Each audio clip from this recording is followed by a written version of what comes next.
In Jesus' name, amen. I will not be long until I'm dead, amen. So I will beg at your enemies, Lord, to be sent amen. Spaces here, Father, hallelujah. Uthixo ke makasikelele kwakakili ke sisonke mthanda kakhulu uThixo. Ngizocela ke olufundelayo, amen. Ixesha ke seliphelile basebona, amen. 10 minutes or less enough room, amen. Egameni lika Jesu Kristu. Kanifundele ke bazalwane ncwadi kaLuka chapter 23 umfundele phambi verse 40 verse 43 46 yeah 46. Chapter Luka chapter 23 uba bekhona wesizulu, amen. Yeah. Ngifuna phezulwini, amen. Ukhona wesizulu funa phezulwini. Ndithuxekisa nje kafutshane le ndaba ndibe sendihlala phansi. I5 minutes enough for mna, amen. Hallelujah. Ixeko zikaNkulunkulu zingxamile, amen. Andibambele ke phaa esizulwini. Ikhona indawo endifuna siyibambe kakuhle phaya.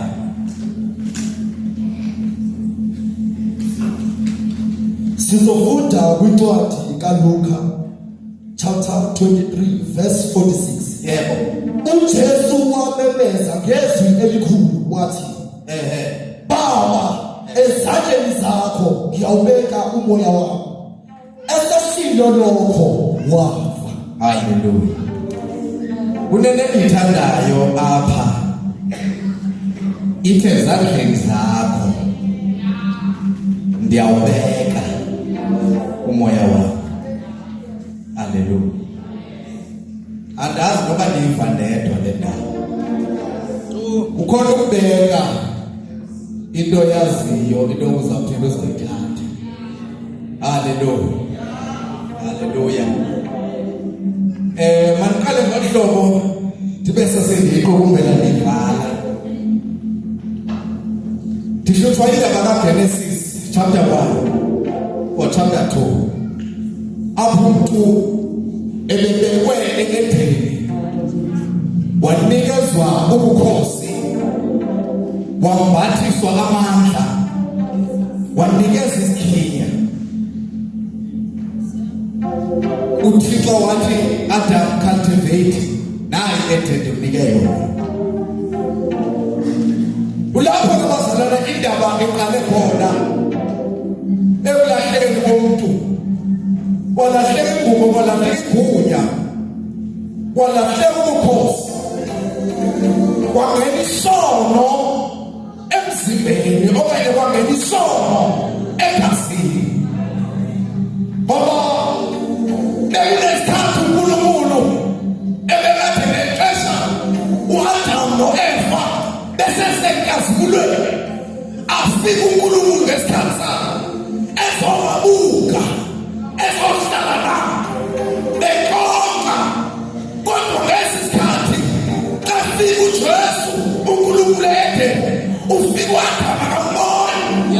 ulahlekile endaweni bembeke kuyo. Akalahlekanga kuphela kodwa kukhona isono esiyazingena emzimbeni. uNkulunkulu wamfuna umuntu akamfumana bembeke ezweni. Kwafumaniseka kunesono esibuthame egazini. Kwalahlelwa ngaphansi Adamu. Amazulu ayahlangana uma silahlekelwe. Kukhona into esimdala emofana nathi. Kodwa sesizovizitha akekho embusweni ebesimbeke kuyo. Siyawenza kanjani ukuze simlande? Kwadingeka iJesu ikhaphi phezulu yahlangana yathi singamlanda kanjani umuntu esonweni. Kwanyanzeleka uJesu afe abethelelwe ukuze igazi lakhe lizohlambulula isono zethu. Haleluya. Ithi Bhayibheli ulingesikhathi uJesu ikhabhinethi yonke ithi makuhlale phansi singenza kanjani silande le ndoda ngoba le ndoda ilahlekile edongeni. Mamela senza hlala phansi unezinto ezimbili. Elithi Bhayibheli uJesu ngesikhathi afika phezu komhlaba ufika abantu bebhizi ngamagazi ebhokhwe bebhizi bezenzela ngomaliso lwesono. Kodwa kungakolela ngoba nengxaki isegazini. Glory to Jesus. Kodwa uJesu ngenxa yokubethelwa igazi lakhe ithi ladilika ithi lehla langena kuzo zonke indawo. Jesus. Siyayabeka. Ngifuna nje kafuthane ukuthi kule ndaba kulandwa umuntu endlela yokulanda umuntu imbuyisele kuye. uJesu uthe Gethsemane ukuthandaza kwakhe ithi kwamthema amathonsi egazi ngoba kunendlela umuntu abenelayo nayo akalandwanga njengophethe. uJesu ayazi uba kukhona igazi elizawuphuma. Mamela ke ndibe sendigana ndihlala phansi. Kunabantu ababili ekufuneka belandile. Phezu komqambezo kunabantu abafuneka belandwe ngegazi likaJesu. Okwesibili kunezikhiya ezilahlekileyo. Okwesithathu uJesu kwakunabantu ewayebashumayeza ehlane bengaphenduki. Haleluya. Ithi bafika uNomvembe wabathatha wabatshabalalisa bengaphindukanga njalo. Elithi Bhayibheli uJesu kumele ehle eye kwithembazo phela aboshumayela kodwa ingqala kumele ukuthi adlule kufeni. Ngaba balinde igazi likaJesu. Ngabanye apha ngaphansi balinde iTestament. Elithi Bhayibheli iwudlu ithi lana ukuhluphekela kwegazi lakhe uba makabethwe ahlutshwe ukuze abanye baqalele isono ngalo igazi lebhokhwe. Elithi Bhayibheli ithi mhla uJesu ebethelwa ikwahle ikhusele ligwele phezulu lakhabathela kwizulu lokuqala lesawa lesibili ithi kuya ngaphandle kwelesithathu ngoba umuntu kumele landele. Uzothi ke ngoku apha sehlala phansi bazalwane. Amen. Wabeka ixesha benodwe balendawo. Uzothi apha ke ngoku ndiyawubeka umoya wakho phambi kwakho. Haleluya. uJesu uthethile ukubeka umoya wakho ngoba xa abanye uJesu bebethela ephezu komqamezo ngoba isitha sasihlekisa ngaye sithi uyafa kanti uJesu akafi. Ithi Bhayibheli ndiyawubeka umoya wakho phezu kwezandla zakho thina wesitsho Jesu esegunyeni.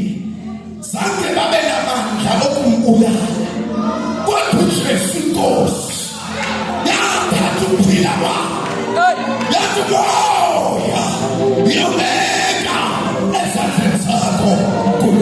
Haleluya. Kubani losithatha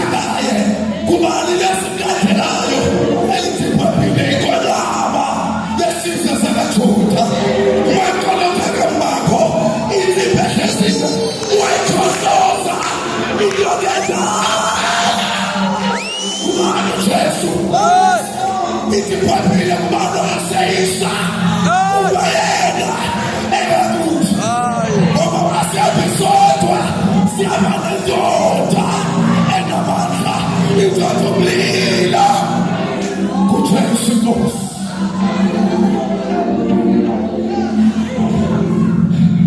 Mamela ngiyavala wena ngafuna uphenduka elithi phambilele ithi malimbosana abayoyilandela itosuma emlamu phefumula elilandela haleluya akalandela indoda kodwa akulandela indoda enamandla indoda enomlilo Jesu itsibelezile asimekenya Siyam Mamela yafa uthi ngiyawubeka esandleni sakho Mamela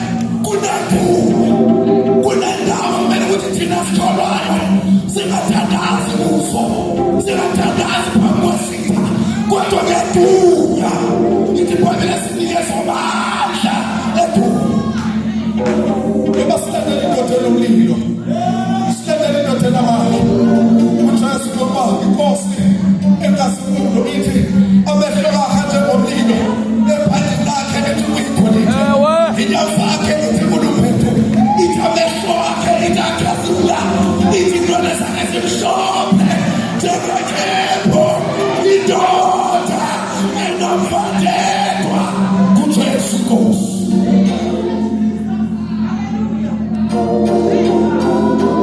uJesu efuthi kuwo singabantu begunya singabantu bamandla Mamela sahlala phansi ndiyawubeka umoya phambi kwesandla sakhe elithi phambilele isikhanda lakhe ayiphelelanga apho ithi phambili usehla uphekazathe phambisi nasethatharos bonke abantu abakatholwa wahamba wasukela kubo wathi nansi Mfana kaThixo otholayo nasi isikhiya sokuphila kuJesu ithi phambili ngesikhathi esashumayela ithi phezulu ithi kwabonakala abantu abekhakhe ngoba kukhona indoda engena ngaphina mhlaba athatha zonke izikhuthulelo